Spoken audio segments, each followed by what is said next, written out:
Hey everyone, welcome to my reader's journal. Today I'm going to be going over The Darkest Minds by Alexandra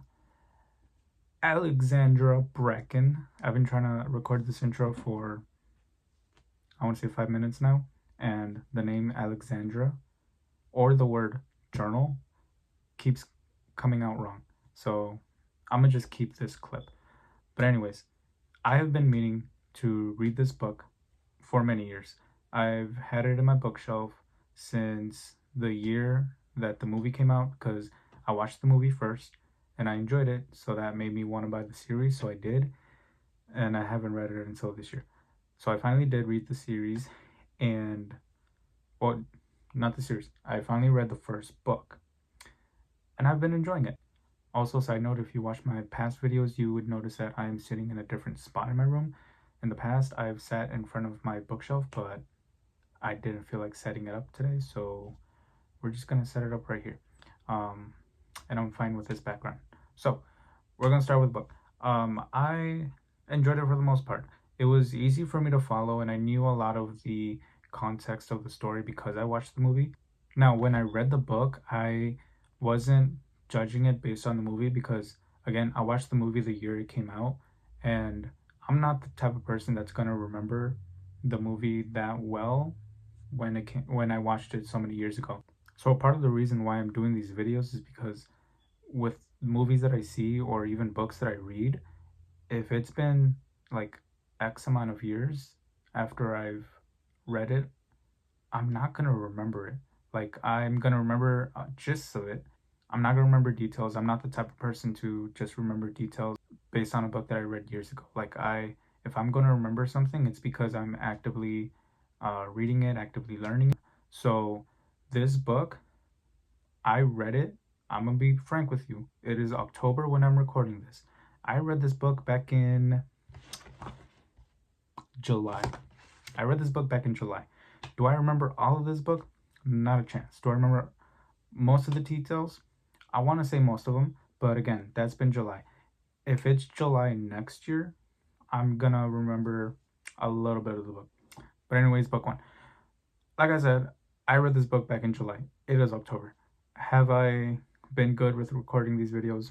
No, but we're gonna be trying. So I wrote down some of the things that I recalled and some of the things that I wanted to relay in this video. So I have them in this notebook. I know it's backwards to you guys, but I designed this. To me, it looks really good. But it says it's a good day for reading. It has the book outline and it has a dragon. What more could I want? But that's just me. Anyways, I did write down some of the things. I did have to go because, like I said, read it back in July. Right now it's October. I did have to go back to the fandom wiki that this book has just so I can remember the beginning portion when it's talking about the Ian part of it, when it's talking about like how the kids started getting in the camps and everything, just because I didn't feel like reading the first part again, and I just needed to jog my brain on like just that beginning portion. So the fandom wiki did have a percentage that I don't recall the book actually telling us, and I don't know if this percentage was given in the later books, but if this percentage from the fandom wiki is correct, it says that from the Ian virus, 98% of the kids die. Now, the reason why I wanted to bring that up is because, one, the premise of this universe, the premise of this book, I very much enjoy. I'm a big dystopian person. Like, I think it's really cool being able to look at our world and imagine it in a different context. So, like, this is literally our world, but then there was a virus that killed a lot of kids, and then, well, the majority of kids, and then the kids that did survive, they end up getting special abilities, but the government is like, mm-mm. So they took the kids out from home into camps, and it's a whole debacle. But the reason why I bring that up is because as I was reading the book, I know that a large percent of the kids died. I recall that. What I guess I never actually registered was to what magnitude it was. 98% is a huge number. That's basically out of 100 kids, two of them survive. Two. I'm a teacher. So when I think of 100 kids, that's essentially four classrooms that are 25 each. And in the US, that's an average classroom. So out of four classrooms that have 25 kids, two kids survive. I don't know. That's just a crazy statistic that I am glad that I was able to actually go to the fandom wiki to learn, because it really does put into perspective just how much the parents, the community, and even the society was just heartbroken and scared of this virus, just trying to figure out what was causing it. And a lot of the parents actually sent their kids to these camps, and knowing that, again, 98% of the kids that got this virus died, it makes sense that they would want to send these kids to the camps because they want the kids safe and they want them fixed, you know? So it really put a lot of things into perspective. All right, so as I mentioned, survivors are taken to the camps and they're labeled by colors. So one of the things that this book does, that a lot of dystopian books also do, and young adult books do, is they classify groups of kids, right? You have Harry Potter, that's classifying kids. You have Divergent, that's classifying kids. You have even the Hunger Games. Even though you're not classifying the kids, they're from different places. So this one in particular was classifying the kids that got the abilities by, was it five? One, two, three, four. Yeah, by five colors. You have red being the most dangerous. So kids that are labeled red are able to manipulate fire. Orange is the second most dangerous ones, which are able to manipulate minds. After that, we have blue, who has telekinesis. Me personally, if I were to have one of these abilities, it would be telekinesis. Like, I have always liked the idea of moving things with your hand. I'm very much like a hands-on person. Like, when I talk, my hands are moving. I need to do X activity to really learn it and grasp it. Um, so telekinesis is, for me, the one that I would like to have.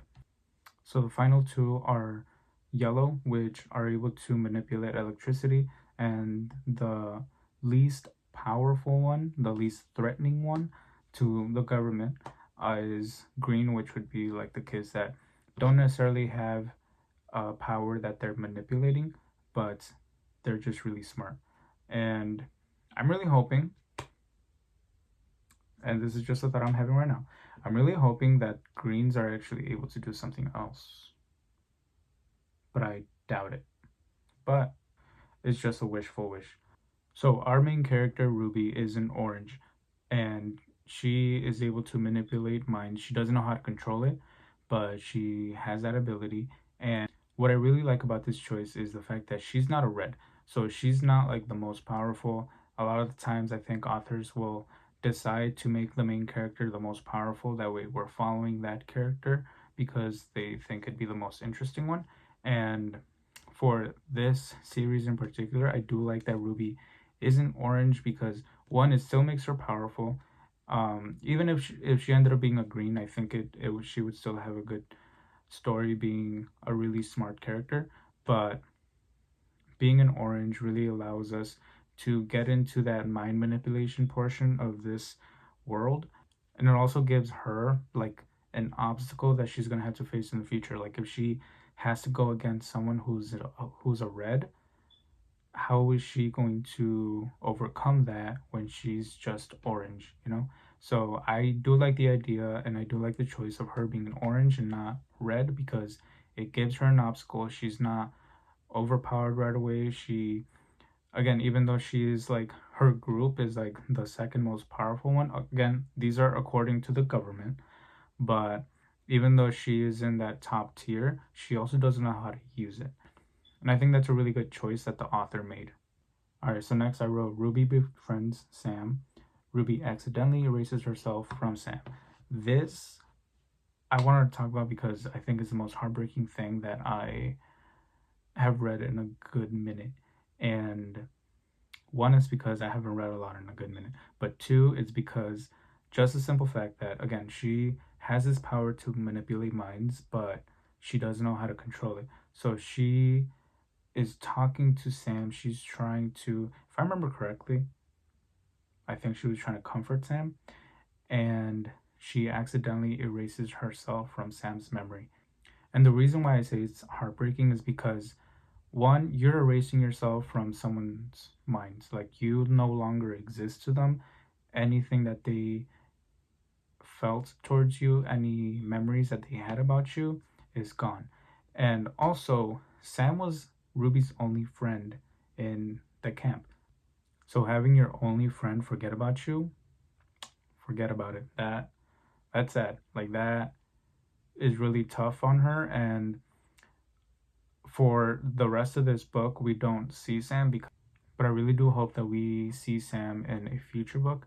That way, Ruby figures out how to undo that and she's able to fix that relationship and have her friend back. Like, that is something that I would really like to see. But again, sad moment that I really had to just talk about and make myself remember. All right, next thing that I wrote is that I like that the Children's League was just sprinkled in and it wasn't a huge factor. I'm pretty sure that the league is going to be a major player moving forward, especially after how the book ended. But I did like how in this book, the league really wasn't a huge part. Like, sure, they were the ones that broke Ruby out of the camp, and they were the ones that helped Ruby at the end. They got Chubbs to the hospital and they took Ruby and Liam in to make sure that they were safe. But this book in particular is the first book in a whole series. So it had a lot of groundwork, it had a lot of exposition, it had a lot to um, really set up and make sure that the foundations were set so the other books can just continue building on it without really having to do their own setups for different things. So I like that the league was introduced in this book, but there is still more to be explored. And to me, it makes sense because in this book, we are really heavy with the PSFs, the I think that's what they're called, the agents that are trying to that are working for the government that are trying to capture the kids to get them into the camps. So I like that there was more focus on that. All right, next part. I really like the found family feel and the dynamics that Ruby had with Liam, Chubbs, and Zoo. Okay, found family. I love this trope. Reason being is because I like the idea of people being able to read a book and they're able to see the instances of how a character is able to create connections with other people and really form a family. These kids in particular, if the events of this book had never happened, like if Ian wasn't a thing and they never had powers and the camps didn't exist, they never would have been friends. They never would have been in each other's lives. So again, what I like about the found family aspect is that now you have Zoo, Liam, and Chubbs who were in the same camp and they broke out, but again, they were in the same camp and that's how they found each other. They weren't friends at school, they weren't family before this. They found each other at the camp and they broke out and they've been with each other ever since. And this would have the same feel as if Sam had also broken out of the camp with Ruby. If she was part of this story as well, she would also be part of this found family aspect because, again, Ruby didn't know Sam before the camps. So I really like this for the dynamics with the different characters. I do like the romance between Ruby and Liam. I'm not like fawning over it, but it's a good touch. The friendship that Ruby creates with Chubbs, I like how it's organic. He, at the start, isn't trusting towards her, and not necessarily because he's thinking that she is going to do something like bad, but like she's just a stranger. Like he doesn't know anything about her, so he's not going to trust her. And I do like that as the book progresses, their relationship starts, or their friendship starts to really build. And that to me is what's gonna make their friendship just stronger. Like coming from the place where he didn't trust her, but then he sees who she is by her actions, and then she also sees that he's just acting like that because he's protective with the people that are around him. I think that's gonna be a strong foundation for their friendship. And then finally, we have Zoo, who I liked, even though she didn't speak.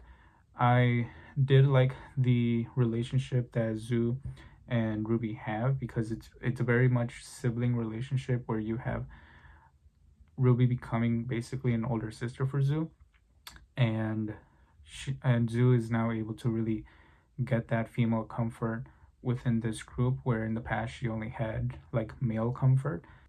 And at the end of the day, like I said, I just really like this found family feeling. Um, but yeah, now on to the next point. Okay, so next is that Ruby erases herself from Liam's mind. I also didn't write it down, but I do want to point out that she also erased herself from her parents' mind when she was younger. So let me talk about the parents first, and then we'll talk about Liam. So that is also really sad. Like her erasing herself from her parents' minds. Like the reason that she ended up at the camp was because she again accidentally erased herself from her parents' minds, and she was not able to undo it.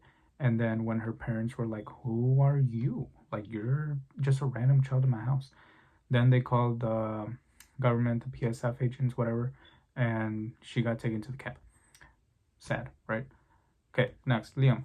I'm actually okay with her erasing herself from Liam's mind, because that shows that she is taking ownership of her power, and she's also taking the consideration of him when she's doing it. Like it's not a selfish thing. Like she knows that he will not leave the league if she is there, because he loves her and he wants to keep her safe, but she also knows that he hates the league. He doesn't want to be there. So in order for him to leave and basically give him peace of mind, she erases herself from his mind. And I think that that is very romantic. We're just going to leave it at that. Moving forward, do I think that he's going to remember her? Some way, somehow, I do. Like that, or they're just going to restart their romance, and it's going to be a thing where, like, even though she erased herself from his mind, that he's just going to fall in love with her over again. We'll see how it goes. All right, so I wrote down some things that I want to see moving forward, like in book 2, 3, and 4. So I want to see Zoo come back. So in this book, Zoo leaves the camp with her cousin, and they're going to California. I want to see her come back. I really liked her character, and I just hope that she is safe and that she's able to come back and be part of the group again. I want a red to join the group. So far, we've had blues, we have yellow with Zoo, we have orange with Ruby, and then we've seen some greens. But I want to see, not only see, but I want a red to actually join the group. That way, it's like a whole, like just like the power dynamic is there. Um, Next, I have the camps be liberated. I'm pretty sure they're gonna go that way, but I just can't wait for the camps to actually be liberated. I want to see a cure for those that want it. So I specifically wrote down for those that want it, because I know with the cure option, you can go with, oh, they create a cure, but now everybody has to take it. And there's going to be some people who don't want to take it. So I hope that if a cure becomes an option, it actually becomes an option. Like people are able to choose, okay, I'll take it if I want to, or they don't want to, then they don't want to. I also want to, I already said it before, but I also want Sam to come back as a player, as like a character in this book, in the series. I don't think, at least I hope, but I don't think that this was the last time we saw her. But I really hope that she and Ruby are able to mend that friendship, and like that she remembers her. So final thing, what do I rate this book? I rated this book 4 out of 5. So to me, the main reason why it wasn't a 5 out of 5 was because it had pacing issues. So the main pacing issues that I had were mainly towards the middle of the book. Like it felt slower in a sense. Part of it's because it's kind of the road trip story where they're just trying to get from point A to point B, like physically. Um, so that to me started to feel a little slow sometimes. And the very end also felt really rushed. Like it felt like Alexandra had gotten to a point. She had taken her time to do like X amount of pages, and then at a certain point, she's like, "Oh, I gotta finish this story off soon, like the way it should be finished off." So, like, for the rest of the book, like, she had to really pick up the pace. Um, it wasn't horrible, like to the point where I was really bothered by it, but I did notice it. So that's why it's a 4 out of 5. Everything else I was fine with. The story I was able to follow along again because I knew from the context of the movie, like the main things about the book, and it was an enjoyable read. Again, I really loved the found family aspects to it. Um, but what worries me is the fact that the main part of the book that I loved was that found family, was those characters experiencing this together and building those friendships. But now you've got Chubbs shot in a hospital. You've got Zoo traveling with her cousin to California. You've got Liam going out on his own. And then you got Ruby in with the league by herself. So they're separated. How is that gonna affect the feel of the books, like for book two? We'll see how it goes. But that's pretty much it. If you watch this whole video, thank you so much. Leave a like, please. If you don't leave a like, comment down what you thought of this book. Again, it's Darkest Minds book 1, and I'll leave it at that. Thank you for watching.